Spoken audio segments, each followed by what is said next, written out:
Saudações alviverdes a todos. Eu sou Conrado Cacassi e vamos para mais um React. O professor Abel Ferreira fez umas mexidas ontem, que sei lá, hein? Deu coletiva. Vamos ver se tem polêmica, vamos ver do que ele vai reclamar. Do juiz, com certeza, e tem que reclamar e com razão. Vamos ver se ele vai reclamar dele mesmo também.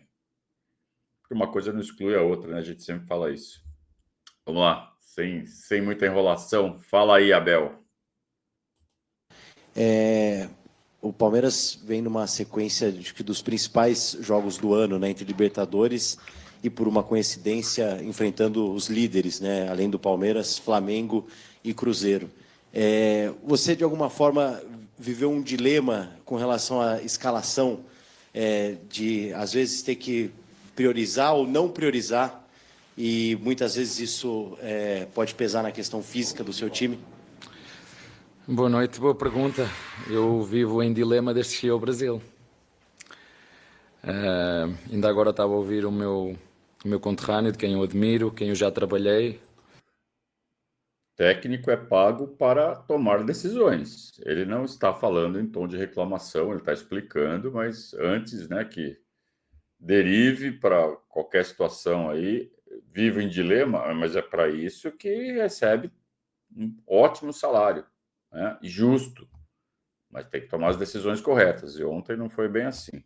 Vocês já viram que eu tô meio de bode com a Abel, né? Cheguei a ser a part-time adjunto dele, que eu era treinador da equipa equipa B do Sporting, e ele era o treinador principal. Ele disse muito bem que veio para usufruir do futebol brasileiro. Falou de forma dura, sobre a arbitragem, sobre o sindicato de jogadores, sobre os gramados, sobre o calendário. Eu quero lhe dizer a ele, ao meu amigo Leonardo Jardim, que isto é algo que eu faço desde o primeiro dia que eu cheguei. Portanto, eu quando cheguei aqui disse mais que uma vez que estava aqui para valorizar Palmeiras e valorizar também o futebol brasileiro. E está no livro. Tenho um anexo à parte sobre isto. Portanto, quero lhe dizer a ele que, porque acho que ele realmente falou correto, mas não depende de nós, treinadores. Depende de quem decide tomar decisões difíceis que tornem o futebol brasileiro mais fácil no futuro. E como ele disse muito bem, não é possível um conjunto de amadores, não é por responsabilidade deles, não sei se é só isso, de torná-los profissional ou não, mas é algo que é muito profundo, não é? Quando nós vemos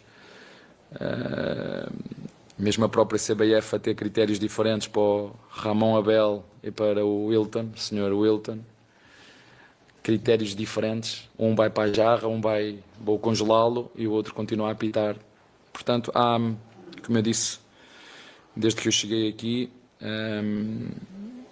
parece que durante estes 4 ou 5 anos eu andava uma luta sozinho, onde me chamavam sempre chato, reclama de tudo. Espero que vocês ouçam o que o Mr. Leonardo Jardim disse, porque com toda a experiência dele, para onde ele já treinou, é um treinador que eu admiro, e mais que um treinador que eu admiro, é uma pessoa que eu aprendi, que eu gosto dele. É uma pessoa de valores, é uma pessoa que fala e que pela idade que ele tem, como ele diz, vim para o Brasil usufruir daquilo que é este ambiente, a massa associativa, a paixão que as pessoas têm pelo futebol, e depois vemos que realmente há muitos aspectos a melhorar. E como tu disseste bem,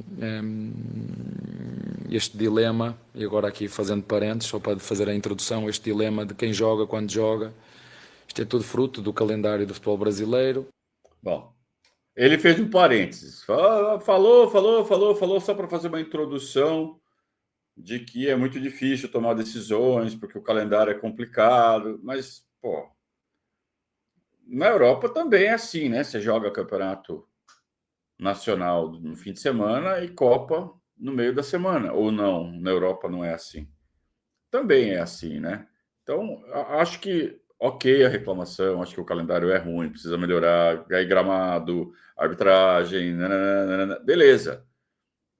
Mas nesta situação específica, eu acho que não tem nada diferente aqui do que a gente vê em qualquer liga da Europa, né? Os times jogaram no fim de semana, jogaram ontem, né? E vão jogar Copa no meio da semana. Então, não estou vendo nada de errado nisso. É fruto da nossa participação no Mundial, é fruto de termos que meter jogos. Né? O que Palmeiras devia fazer era não jogar na data FIFA e a CBF resolver este berbicacho. Era o que eles mereciam que a gente fizesse. Não, os outros não jogam, nós também não jogamos. Portanto, o que eu tenho para vos dizer em relação a isso é que realmente é um dilema muito grande. Sabíamos que o jogo hoje ia ser extremamente difícil. Não só para os que jogaram de início, mesmo para os que forem que não jogaram. Eu próprio, cansado, imagina eu que não utilizei o físico, imagina os meus jogadores. Não dormimos, viemos de noite. 2 dias depois temos um jogo desta dimensão, com uma equipa teve uma semana para preparar o jogo. E depois nós lutamos pelos mesmos objetivos, mas depois Enfim, o que eu quero dizer com isto é que o bom que tem é que a questão dos gramados eu já vivi em Portugal e as coisas resolveram-se. A questão da arbitragem já vivi em Portugal e as questões resolveram-se. As questões da calendarização também já teve problema, resolveram-se. Só que isso é preciso fazer coisas, entendem? É preciso quem está nos cargos de decidir, tomar decisões, romper com tudo aquilo que existe. Eu entendo perfeitamente o que o meu colega falou, da frustração dele, e como eu o entendo, o último jogo que eu fiz no Maracanã, como eu o entendo a ele, como eu o entendo. Portanto, as narrativas que se criam... Agora sim. Se é a equipa A, B ou C que é mais ou menos beneficiada, eu acho que já toda a gente percebeu que não adianta criar essa narrativa hipócrita. Isto é para os nossos torcedores. Preparem-se, porque o Palmeiras não tem a mesma força nos mídias que tem outros clubes. Agora sim, agora o Abel mostrou que sabe exatamente onde está e como a banda toca. Essa questão da narrativa a gente já está alertando, ó. E isso é coisa de torcedor mesmo. Correto isso. Essa coisa de favorece mais esse time, favorece mais aquele outro time. Só que isso começou a repercutir na mídia. Tem jornalista fazendo papel de torcedor. Vou falar pela milionésima vez. Aqui, verdade. Nós somos mídia segmentada. A gente até pode dar umas viajadas na maionese, porque quem está do outro lado da câmera assistindo sabe que é um palmeirense falando. Tem viés. Então aí cada um faz seu próprio filtro. Só que agora o torcedor, agora de uns tempos para cá, né? Os torcedores estão tendo que ligar o filtro quando estão vendo mídia dita neutra, grande mídia, veículos que passam em TV aberta, que tem concessão do Estado para fazer jornalismo com J maiúsculo. E não fazem, estão fazendo palhaçada. Estão botando clubismo, jornalista com camisa por baixo, né? E defendendo o próprio time. Então, é isso que está errado. E essa narrativa pegou. E a arbitragem de ontem, que foi desastrosa, de novo, ela foi fartamente influenciada por essa narrativa flamenguista. Mas não tenho dúvida, a mesma coisa que aconteceu no fim de semana passado com o Wilton Pereira Sampaio, aconteceu ontem com o Rafael Rodrigo Klein. Vou falar, o gol que ele anulou do Sousa não era para anular. Não era para anular. O Cássio está com a bola na mão. O Cássio está puxando a bola, ela está no chão, não está de posse dele. A bola está no chão, portanto, e em movimento, não está parado. Ele não está com a mão em cima da bola. Ele está fazendo aquele...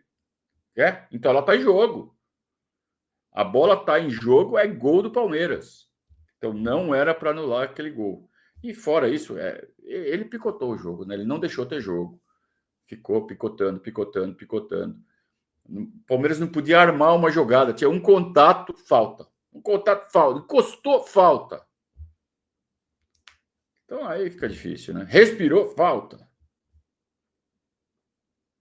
E isso irrita os jogadores do Palmeiras. O Palmeiras jogou mal ontem? Não foi a melhor partida do Palmeiras. Vamos lá. Só que o jogador começa a ficar irritado com uma atuação como a do juiz ontem. Isso tira a concentração e prejudica o desempenho. Então quer dizer que o Palmeiras não ganhou ontem só por causa do juiz? Não.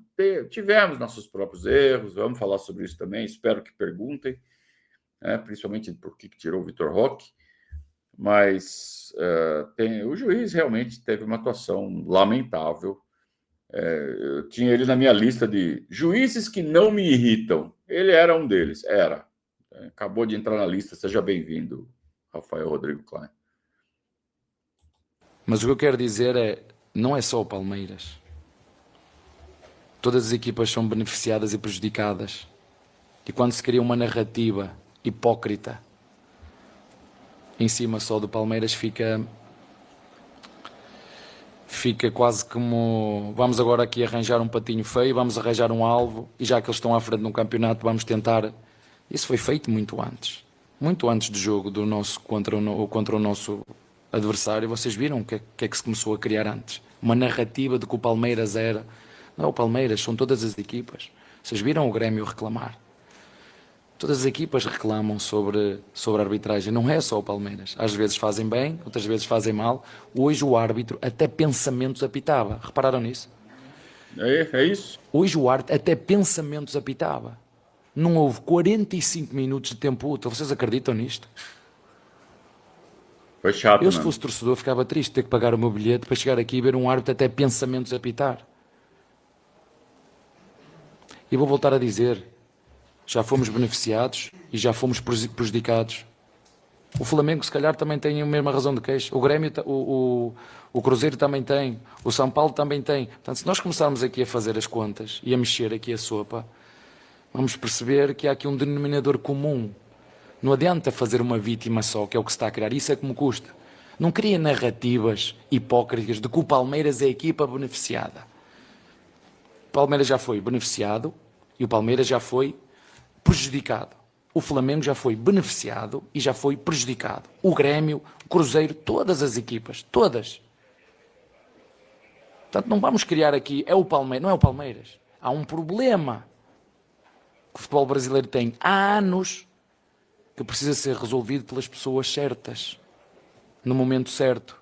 Ter uma arbitragem independente da CBF, para que não existam estes critérios diferentes, congela-se um árbitro e o outro continua. Que critério é este? Não entendi.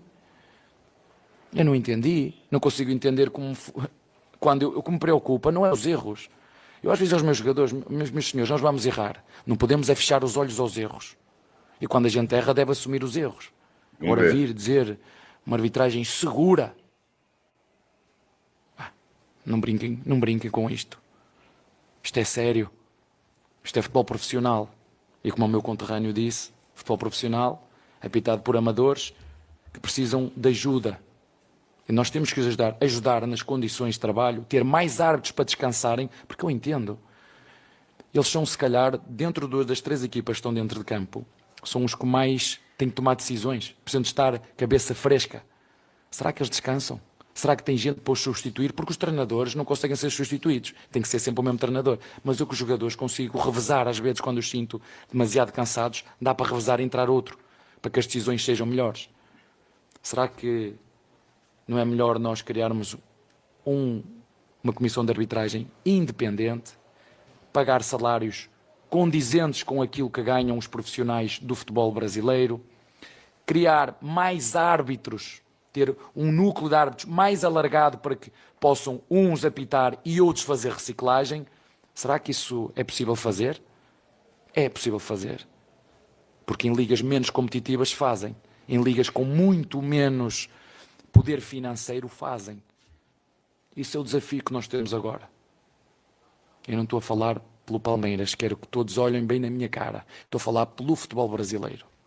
Está a entender? Não estou a falar pelo Palmeiras, é pelo futebol brasileiro. Porque eu gostei muito de ouvir o que o meu conterrâneo disse. Eu digo, mas ele falou agora, mas eu ando a falar isto há 5 anos e ninguém me ouve. Há 5 anos que eu não vejo uma alteração sequer feita. Uma alteração feita. Os critérios são diferentes, mesmo os lances, critérios diferentes. Eles fazem reciclagem. Eles conseguem estar online, verem o mesmo lance. Este lance aqui do Flamengo, do Palmeiras. Quando se passar um lance igual a estes, o critério tem que ser igual para todos. Este empurrão é falta, este lance é vermelho, esta falta na área é penalti. Porque eu não consigo perceber o nosso penalti com o São Paulo. O árbitro podia ter marcado penalti, é certo, mas o mesmo lance com o Neymar, com o Scarpa foi por trás e o Neymar chutou e ele bateu-lhe, o árbitro também não marcou penalti. E agora onde é em que é que ficamos? Agora, há muitas coisas que têm que melhorar e essa seguramente que é uma delas. E a nossa parte enquanto treinadores esta é a minha opinião sobre este assunto que está muito em voga. Vão falar de lance A, B e C, se o goleiro segurou a bola ou se puxou aqui e quando a puxou o meu jogador tocou depois. Enfim, vamos falar do que nós quisermos, mas isto é algo muito mais profundo do que o Palmeiras. Isto é futebol brasileiro, tem a ver com a essência daquilo que é a raiz do futebol brasileiro e aquilo que tem que se tomar e passos que têm que ser dados para aquilo que é o bem do futebol brasileiro. Como eu disse, eu não vim para aqui para usufruir, eu vim para aqui para trabalhar e ajudar o Palmeiras e o futebol brasileiro a ser melhor. Abel. Uma fala longa, chata, que não tem muito a ver com o jogo, é muito mais retórica. Ele pegou ali uma carona no depoimento do treinador do Cruzeiro, que parece que explodiu. Aliás, a gente estava no estádio ontem. No final do jogo, o Leonardo Jardim pegou a garrafa e jogou com tudo no chão. Estava muito pistola, não sei exatamente com o quê. Mas estava muito bravo e deve ter falado coisas da arbitragem, né? E aí o Abel tá pegando carona. Falando, eu tô falando isso faz 5 anos. Então agora vem o outro e falou a mesma coisa. O Abel foi chamado de colonizador por isso, né? E não vão fazer o mesmo com o Leonardo Jardim, isso também é claro. Por quê? Porque existe uma ala da imprensa que é claramente, que tem ranço do Palmeiras. Eu não sei por quê, mas é claro que tem. É óbvio que tem. Né? Você vê o tratamento que dão a certas situações quando envolve o Palmeiras e uma situação igual, o tratamento dado por esses mesmos setores da imprensa é outro. Então, é isso que a gente reclama aqui. O Abel não está nem falando disso. O Abel está falando que precisa melhorar a arbitragem, precisa melhorar o calendário, precisa melhorar um gramado, precisa melhorar um monte de coisa, e não se trata de Palmeiras, se trata do futebol brasileiro. É coerente com o que ele defende há 5 anos. Ele sempre falou isso, então ele está sendo coerente, só que está cansativo já, né?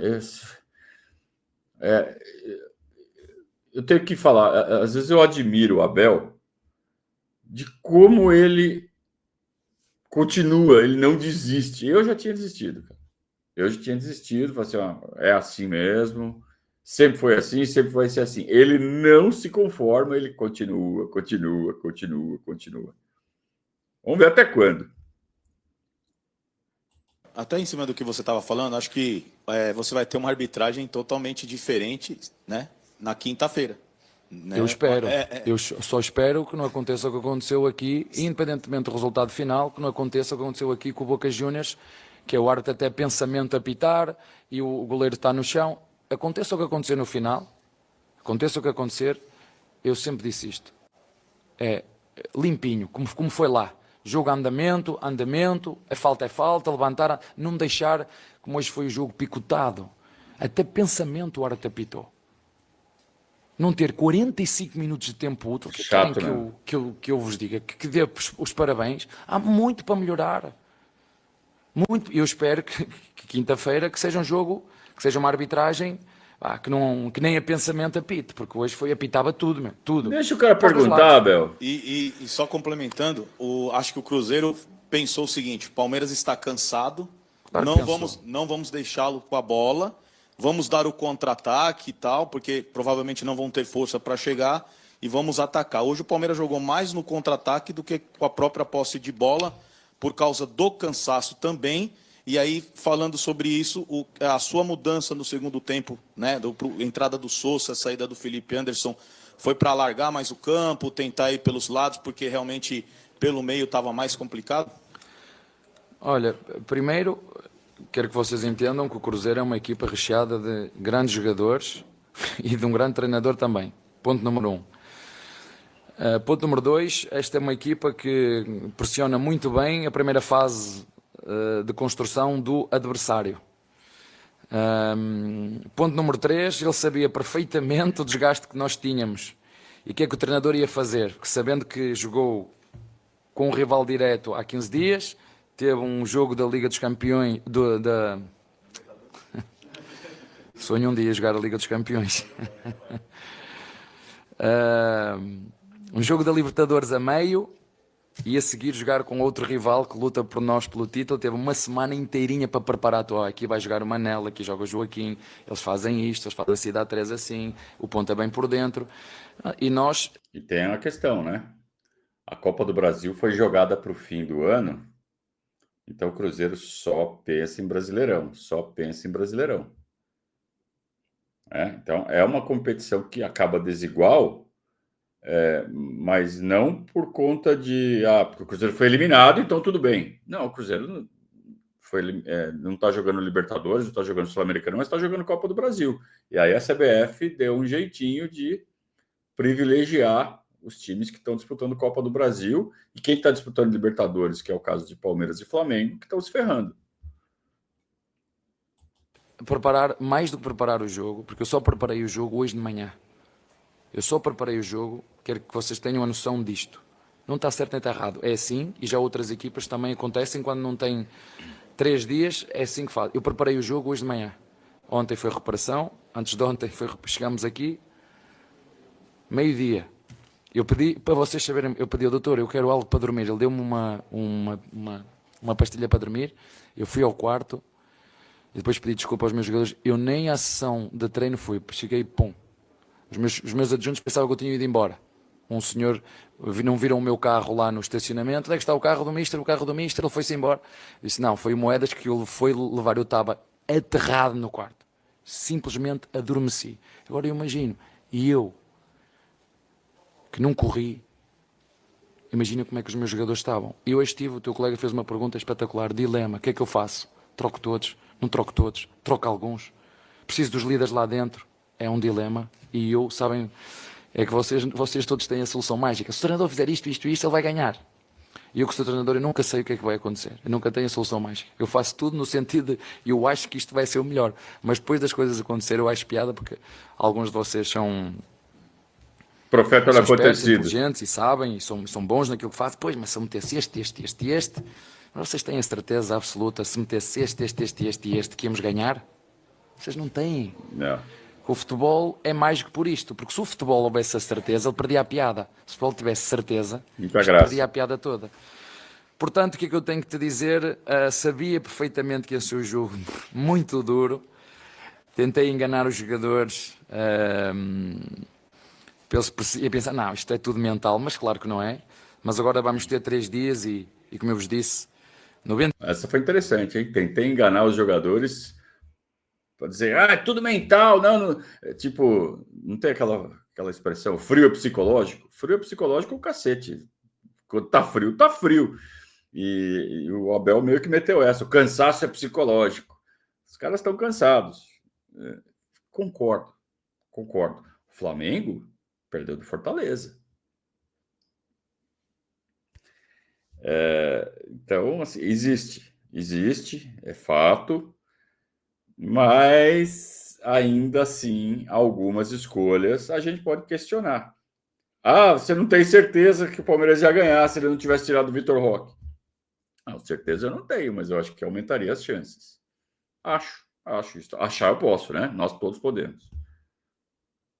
30 minutos é muito tempo, quinta-feira. Preparem-se para uma noite mágica e convoco os nossos torcedores para, do primeiro ao último segundo, já há muito tempo que eu não vos peço nada, mas que não parem de cantar e que não parem de puxar pela nossa equipa. Nós somos a equipa da virada, nós somos a equipa do amor e mais do que nunca precisamos da vossa ajuda, porque eu acredito e tenho fé que algo mágico vai acontecer quinta-feira. Não me perguntem como nem quando, mas é isso que eu acredito. Olha, isso daí é legal, cara. Porque, assim, essa fala do Abel e do jeito que ele falou, a gente faz o react para isso, para escutar o que ele fala, mas também observar, né, os sinais que ele passa. Ele tá confiante pra cacete. Ele tá muito confiante. E falou sorrindo. A gente tem motivos para confiar que esse time vai dar uma virada? Temos e não. Temos. Quais são os motivos que nós já temos? Pô, a gente já viu os Palmeiras fazendo uns negócios absurdos. É o time que mais virou jogo este ano.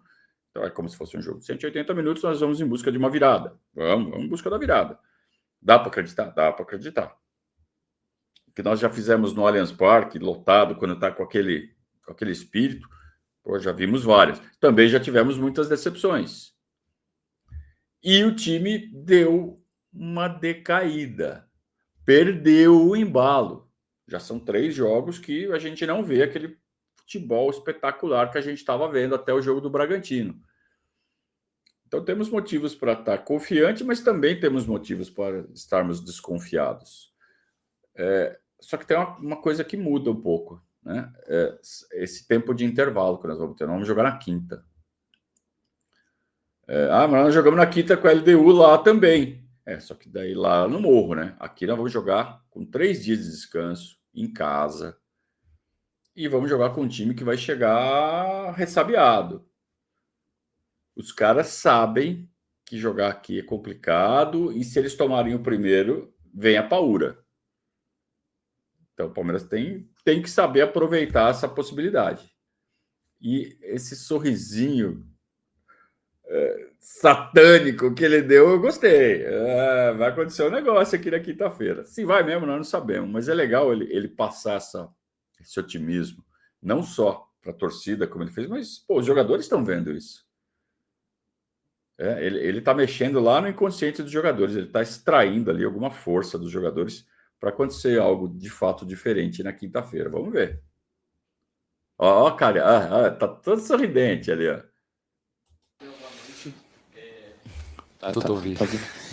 Eu queria saber em relação realmente à quinta-feira, né? O Palmeiras tem um desafio Ninguém vai perguntar por que ele tirou o Vitor Roque. Enorme, e nesses últimos 2 jogos, né, a gente pode contar ali em Quito, tem altitude, é um jogo mais complicado, mas talvez o time tenha tido mais dificuldade de chegar ao ataque do que outras vezes. A gente vinha aqui há 15 dias falando do espetáculo que estava o Flaco Roque, a dupla Flaco Roque, e eles não estão sendo tão municiados, né, pelo menos nesses últimos jogos eles não conseguiram. Os últimos 2, especificamente. Os últimos 2, sim, como eu citei. Quito e hoje. Há tempo para uma recuperação desse meio de campo para municiá-los e o que fazer para acabar com essa sina que o Palmeiras tem de não ter conseguido virar um jogo de mata-mata, a não ser o Paulistão. O torcedor talvez tenha a vontade de ver uma competição, o Palmeiras virar aqui dentro do Allianz. Para tudo há uma primeira vez, né? Para tudo há uma primeira vez. É preciso, se vocês me perguntaram quando era pequeno, eu disse, não, eu nunca vou conseguir casar. Não, casar, não pode ser. Como é que eu vou pedir o pai da minha namorada em casamento? Não, é impossível, não vou conseguir. Consegui. Eu pensava, será que vai ser possível ter filhos, né? Assim, quando era pequeno, né? E consegui. Será que algum dia vou ser jogador de futebol? Eu vi, eu ia para o PNFL, segunda liga. Será que eu gostava tanto, mas será que eu vou conseguir? Mas eu sei, se os outros conseguiram, porque é que eu não posso conseguir? Não é a primeira vez que acontece no futebol. Então, o que eu vos posso dizer, eu disse isso ao teu colega antes, o que me define e o que nos define não são os resultados. É a forma como é que nós encaramos os resultados que nós temos e que vamos fazer a seguir. Seja derrota ou vitória. Nós podemos fazer grandes vitórias e o que é que eu vou fazer a seguir? Vou-me sentar em cima da vitória? Podemos ter grandes derrotas, como foi, 3-0, depois de uma Libertadores imaculada, nenhuma derrota durante o tempo todo e agora fomos perder 3-0. O que nos define não vai ser a derrota, o que nos define é o que vamos fazer agora, quinta-feira. Isso é que nos define. Portanto, eu como acredito, e tenho fé, e as pessoas muitas vezes falam comigo, porque eu acredito muito. Tu podes escolher os 2 lados. não é? Tu conheces pessoas que vocês aqui utilizam uma expressão muito gira. Os nuvens negras, sabem que as nuvens negras está sempre tudo mal. Vocês conhecem aquelas pessoas que está sempre tudo mal. É porque está chuva, porque está sol, as nuvens negras. Eu afasto-me dessas pessoas porque não me ajuda absolutamente nada. E como eu vim de baixo, bem de baixo, e consegui tudo à custa do acreditar e do trabalho, é que eu consegui chegar aqui ao Palmeiras e todos juntos fazer coisas que às vezes era impensável. Portanto, eu acredito e tenho fé que quinta-feira será uma noite mágica. E para isso nós precisamos da ajuda da alma da nossa equipa, que são os nossos torcedores. E o que eu vos peço é, do primeiro até o último segundo, estejam connosco, porque podem ter a certeza que vamos fazer tudo o que conseguirmos para que essa virada seja possível e que a gente consiga fazer aquilo que poucos acreditam. Mas eu acredito que é possível, é só isso que eu tenho que te dizer. Obrigado, Abel. Obrigado a todos. Boa noite. As nuvens negras são a Enzolândia. É isso que a gente... Eu estou totalmente alinhado com o Abel nesse ponto. Se afastar desse tipo de influência negativa, né? É uma coisa que a gente costuma fazer aqui no nosso canal. A gente não dá voz para corneta, para gente raivosa, para gente que projeta o sucesso pessoal no sucesso do futebol do Palmeiras. Esse tipo de torcedor não serve, cara. Esse tipo de torcedor está torcendo, no fundo, só para ele mesmo. Ele não está torcendo pelo Palmeiras. E esse tipo de torcedor, ele fica muito feliz quando o Palmeiras ganha, mas quando o Palmeiras perde, ele acaba sendo uma influência nociva. Então, ele não faz parte de um todo. Ele faz parte só dele mesmo. São pessoas egoístas. Cada um torce como quiser, mas aqui também a gente tem o direito de filtrar quem a gente quer aqui no nosso meio. Então por isso que a gente bloqueia, por isso que a gente tira. É o dono da bola. Não, cara, aqui a gente vai remar a favor do Palmeiras. Nesse canal a gente rema a favor do Palmeiras. A gente critica, a gente tem observações para fazer. Não entendi até agora por que ele tirou o Vitor Roque. Ele podia ter tirado o Flaco, como ele tirou, beleza, para colocar o Alan, para formar um 4-2-3-1, para abrir um pouco mais o campo, beleza. Mas não tirar o Flaco e o Vitor Roque ao mesmo tempo, que daí os caras tiveram um jogador expulso, e aí? Né? Quem para jogar ali do lado do Bruno Rodrigues? Ele teve que pôr o Ramon Sousa mais encostado ali no Bruno Rodrigues. E aí o time não ficou lá essas coisas, né? Foi o que sobrou. Eu podia ter colocado até o Facundo também. Mas aí ele puxou o Ramon Sousa, quando ele coloca o Veiga e tira o Fux. E aí o meio ficou com o Maurício e Veiga. Mas ficou bom? Não ficou bom. Não ficou bom porque ele tinha tirado o Vitor Roque. Ele tinha que ter deixado um dos dois, ou o Flaco ou o Vitor Roque, de preferência o Vitor Roque, que estava jogando melhor. Então, isso ele não explicou. Né? Errou. É o pior técnico do mundo? Não, erra. Se eu estivesse lá, já teria cometido alguns erros. Você, se estivesse lá, já teria cometido alguns erros também. Isso faz parte, isso beleza. E isso vai ao encontro do que ele falou nessa última fala. O que nos define é como a gente encara o que aconteceu e o que a gente vai fazer na sequência. O que a gente faz agora? Né? E não ficar só reclamando, só enchendo o saco, só destilando bile. Nuvens negras, isso só atrapalha. Enzo, você só atrapalha, cara. Ajuda um pouco o Palmeiras, cacete. Isso não quer dizer não pode criticar. Pode criticar. Mas a forma como se faz isso, né? Como você se comporta, isso faz toda a diferença. O cara que fica só esperando acontecer um negócio para falar, eu estava certo. Você não torce para o Palmeiras, você torce para você mesmo, cara. Você é egoísta. Ajuda o Palmeiras, cara. Será que tem capacidade para isso? Peguei pesado agora. Mas acho que merecem. Então vamos em frente. Hoje à noite tem Verdades ao Vivo. Perdemos o embalo. É fato que nós perdemos o embalo. Então é hora de acontecer algo mágico, como o Abel falou agora. Não existe mágica no futebol, existe trabalho. Então o que precisa fazer é encontrar saídas para o que está dando errado. O que começou a dar errado? Alguns jogadores estão jogando realmente muito mal. Se simplesmente trocar esses jogadores, será que chega perto do que estava rendendo antes? Ou será que esses jogadores podem ser recuperados rapidamente? Estou falando especificamente do Felipe Anderson, também um pouco do Kelvin, mas principalmente do Felipe Anderson. Que será que vai ser essa mudança mágica, que de mágica não tem nada, é trabalho que tem que fazer. Aliás, o Abel falou isso na resposta da pergunta do pacto no jogo passado, né? Não existe mágica, existe trabalho. Então, agora ele vem com esse papo de mágica. É claro que não é mágica, e ele sabe disso, é só um jeito que ele está tendo de incentivar os jogadores, de dar ânimo para os jogadores, de não deixar o ânimo dos jogadores cair. E o nosso, de certa forma, também, dos torcedores. Mas ele sabe que de mágico não tem nada. O que ele vai precisar é de alguma solução concreta. Então vamos em frente. Eu acredito, cara, eu acredito que ele vai dar esse toque mágico aí, que de mágico não tem nada. Mas ele vai dar, nós vamos classificar. Vai ser 4-1 para o Palmeiras. E nós vamos classificar um pênalti. Ó, haja mágica. Nos vemos à noite no Verdades ao Vivo. Um grande abraço, saudações alviverdes.